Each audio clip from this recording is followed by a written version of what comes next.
로마서 7에서 8장, 로마서 7장. 형제 여러분, 율법을 아는 사람들에게 내가 말합니다. 여러분은 사람이 살아있을 동안에만 율법의 지배를 받는다는 것을 모르십니까? 결혼한 여자는 남편이 살아있을 동안에는 법적으로 그에게 매여 있지만 남편이 죽으면 그 법에서 자유롭게 됩니다. 남편이 살아있는데 다른 남자와 결혼하면 그 여자는 간음죄를 지게 되지만 남편이 죽은 후에는 다른 남자와 시집을 가도 죄가 되지 않습니다. 형제 여러분, 그러므로 십자가에 못 박히신 그리스도를 통해 여러분도 율법에 대하여 죽었습니다. 이것은 우리가 다른 분 곧 부활하신 그리스도의 사람이 되어 하나님을 위해 열매를 맺기 위한 것입니다. 우리가 육신의 지배를 받을 때에는 율법에 의해 일어난 죄의 욕망이 우리 안에서 작용하여 죽음에 이르는 열매를 맺었습니다. 그러나 이제는 우리가 올매이던 율법에 대하여 죽고 거기서 해방되었습니다. 그러므로 우리는 율법에 의한 낡은 방법이 아니라 성령님의 새로운 방법으로 하나님을 섬기게 되었습니다.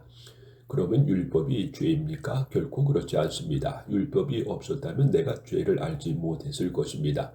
만일 율법이 탐내지 말아라 하고 말하지 않았다면 탐욕이 무엇인지도 몰랐을 것입니다. 그러나 죄가 계명으로 기일을 틈타서 내 속에 온갖 탐심을 일으켜 놓았습니다. 그것은 율법이 없으면 죄를 죽은 것이기 때문입니다.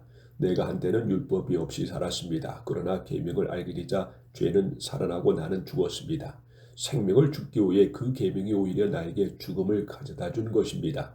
이것은 죄가 계명으로 기일을 틈타 나를 속이고 그 계명으로 나를 죽였기 때문입니다. 그러므로 율법과 계명은 다 거룩하고 의롭고 선합니다. 그렇다면 선한 것이 나에게 죽음을 가져왔다는 말입니까? 결코 그렇지 않습니다. 사실 나를 죽인 것은 죄입니다. 죄가 죄로서의 본성을 드러내기 위해 선한 그것을 이용하여 나를 죽였으니 죄는 계명으로 철저하게 나에게 성격을 띠게 되었습니다. 우리는 율법이 영적인 것이라고 알고 있는데 나는 육신에 속한 사람이 되어 죄의 종으로 팔렸습니다. 나는 내가 하는 일을 이해하지 못합니다. 이것은 내가 원하는 것을 하지 않고 도리어 원치 않는 것을 하기 때문입니다. 만일 내가 원치 않는 것을 하게 되면 그것은 율법이 선하다는 것을 내가 인정하는 것이 됩니다. 그러나 이것을 행하는 것은 내가 아니라 내 속에 있는 죄입니다. 선한 일을 하고 싶어 하면서도 그것을 실천하지 못하는 것을 보면 나의 옛 성품 속에는 선한 것이 없음을 알 수가 있습니다. 나는 내가 바라는 선한 일은 하지 않고 원치 않는 악한 일을 하고 있습니다. 만일 내가 원치 않는 것을 한다면 그렇게 하는 것은 내가 아니라 내 속에 있는 죄입니다. 여기에 나는 하나의 원리를 발견했는데 그것은 선한 일을 하려는 나에게 악이 함께 있다는 사실입니다. 나의 내적 존재는 하나님의 법을 좋아하지만 내 육체에는 또 다른 법이 있습니다. 그것이 내 마음과 싸워서 나를 아직도 내 안에 있는 죄의 종으로 만들고 있다는 것을 알았습니다. 나는 얼마나 비참한 사람인가요? 누가 이 죽음의 몸에서 나를 구해내겠습니까? 우리 주 예수 그리스도를 통해 나를 구원해 주신 하나님께 감사합니다. 아직도 내 마음은 하나님의 법을 따르고 육신은 죄의 법을 따르고 있습니다. 로마서 8장. 그러므로 이제 그리스도 예수님을 믿는 사람에게는 유죄 판결이 없습니다. 이것은 그리스도 예수님을 통하여 생명을 주시는 성령님의 능력이 죄와 죽음의 굴레에서 여러분을 해방시켜 주셨기 때문입니다. 우리의 타락한 성품 때문에 율법이 연약하여 할 수 없는 그것을 하나님은 하셨습니다. 하나님께서는 죄의 문제를 해결하시기 위해 자기 아들을 죄 많은 인간의 모양으로 보내시고 우리의 죄값을 그에게 담당시킨 것입니다. 그것은 육신을 따라 살지 않고 성령님을 따라 사는 우리에게 율법의 요구를 이루기 위한 것입니다. 육신을 따라 사는 사람은 육신의 일을 생각하지만 성령님을 따라 사는 사람은 성령님의 일을 생각합니다. 육적인 생각은 죽음을 뜻하고 영적인 생각은 생명과 평안을 뜻합니다. 육적인 사람은 하나님의 법에 복종하지 않고 또 복종할 수도 없기 때문에 하나님과 원수가 되고 맙니다. 육신의 지배를 받는 사람은 하나님을 기쁘시게 할 수 없습니다. 그러나 성령님이 여러분 안에 계시면 여러분은 육신의 지배를 받는 것이 아니라 성령님의 지배를 받습니다. 누구든지 그리스도의 영이 없으면 그리스도의 사람이 아닙니다. 그러나 그리스도께서 여러분 안에 살아 계시면 비록 여러분의 몸은 죄로 죽어 있으나 영은 의를 인해서 살아있는 것입니다. 죽은 사람들 가운데서 예수님을 다시 살리신 분이 영이 여러분 안에 계시면 그리스도를 살리신 그분이 여러분 안에 계시는 성령님을 통해 여러분의 죽을 몸도 살리실 것입니다. 형제 여러분, 우리가 빚진 사람들이지만 육신의 빚을 지고 육신을 따라 살아서는 안 될 것입니다. 만일 여러분이 육신을 따라 살면 죽을 것이지만 성령님을 통해 육적인 악의 행위를 죽이면 살 것입니다. 성령님의 인도를 받는 사람은 다 하나님의 아들들입니다. 여러분 다시 두려워해야 할 종을 영을 받은 것이 아니라 하나님의 아들이 되게 하는 성령을 받았습니다. 그래서 우리는 성령님을 통해 하나님을 나의 아버지라고 부릅니다. 바로 그 성령님이 우리 영과 함께 우리가 하나님의 자녀라는 사실을 증거하십니다. 우리가 하나님의 자녀라면 하나님의 상속자로서 그리스도와 공동 상속인이 되는 것입니다. 그러므로 우리가 그리스도와 함께 영광을 받으려면 그분과 함께 고난도 받아야 합니다. 지금 우리가 받는 고난은 앞으로 우리에게 나타날 영광과 전혀 비교가 되지 않는다고 생각합니다. 모든 피조물들은 하나님의 아들들이 나타나기를 애타게 기다리고 있습니다.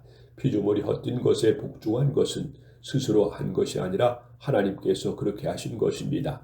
그래서 그것들도 썩어질 것에 종살이에서 벗어나 하나님의 아들들이 누리는 영광스러운 자유를 누리게 하려는 것입니다.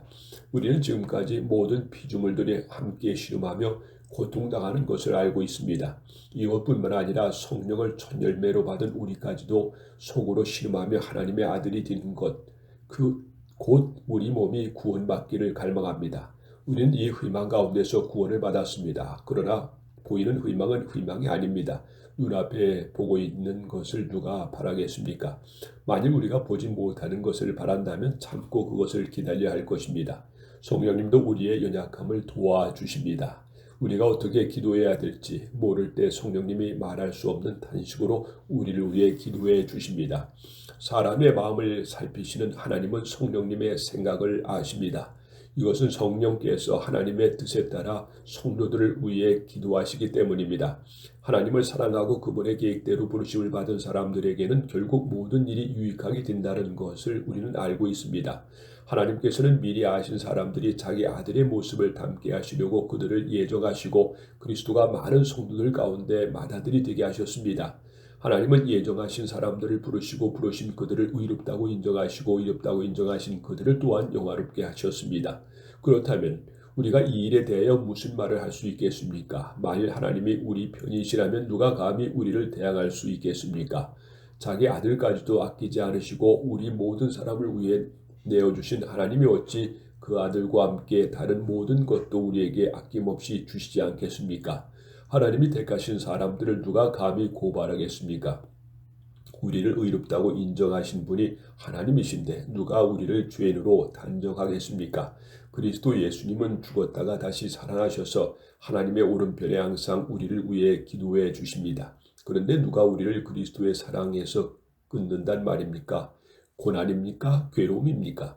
핍박입니까? 굶주림입니까? 헐벗음입니까? 위험입니까? 칼입니까? 이것은 성경에 우리가 주를 위해 하루 종일 죽음의 위험을 당하고 도살장의 양 같은 취급을 받습니다라고 한 말씀과 같습니다. 그러나 우리는 사랑하시는 그리스도를 통해 우리는 이 모든 것을 거뜬히 이깁니다. 그러므로 죽음이나 생명이나 천사들이나 지옥의 권사나 현재 일어날 장래일이나 능력이나 높은 것이나 깊은 것이나 그 밖에 어떤 피조물도 우리 주 그리스도 예수 안에 있는 하나님의 사랑에서 우리를 끊을 수 없다고 확신합니다.